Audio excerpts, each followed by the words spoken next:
Nous voici devant deux mondes, deux vies, deux destins. D'un côté, un homme vêtu de pourpre et de lin fin, un luxe inouï, symbole de réussite éclatante. Il festoie chaque jour, sans retenue, sans mesure. De l'autre, à la porte même de sa maison, un autre homme, Lazare. Lui, c'est la misère incarnée. Son corps est couvert d'ulcères, affamé au point d'espérer les miettes tombées de la table du riche. Et ce sont les chiens, pas les hommes, qui s'approchent de lui et lèchent ses plaies. Oui, toi qui m'écoutes, qui est le Lazare dans ta vie? Tu as peut-être l'habitude de croiser ces visages invisibles. Un voisin isolé, un étranger ignoré, un parent que tu préfères éviter. Ne ferme pas les yeux. Le chrétien ne vit pas dans une bulle de confort, mais dans l'ouverture à l'autre, car ignorer le malheureux, c'est ignorer le Christ. Et voilà que la scène bascule. La mort vient, pour les deux. L'homme riche est enterré, avec faste peut-être, mais Lazare, lui, est porté par les anges dans le sein d'Abraham. Et soudain, l'inversion radicale. Celui qui était comblé devient le mendiant de miséricorde, et celui qui souffrait goûte la consolation éternelle. Frères et sœurs, n'attendez pas demain pour aimer.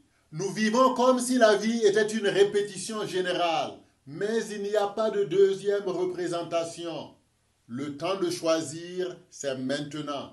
Le salut se joue dans l'ordinaire de nos journées, dans les gestes concrets de miséricorde. Qui que tu sois, n'oublie pas, l'au-delà ne corrige pas l'endurcissement d'ici-bas.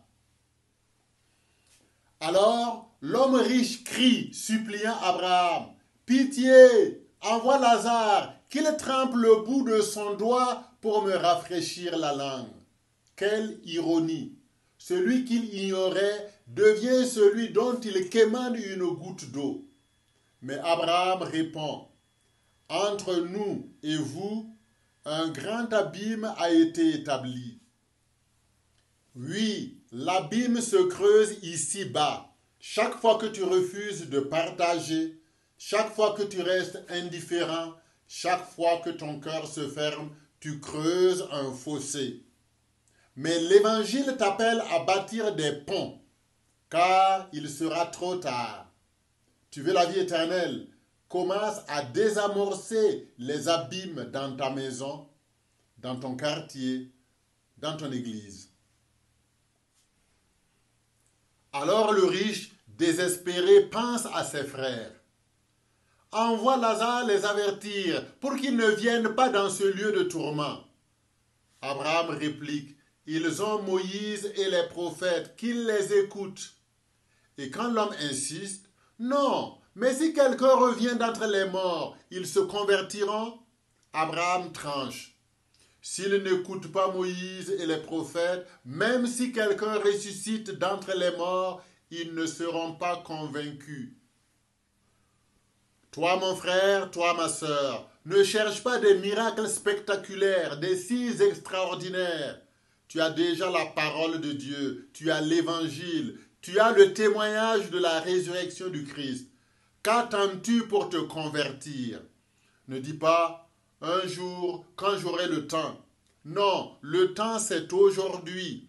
La grâce c'est maintenant. Lève-toi, change ton regard et laisse la parole de Dieu transformer ta vie. Bien-aimé de Dieu, cette parabole n'est pas une histoire pour les autres. C'est un miroir pour toi et pour moi.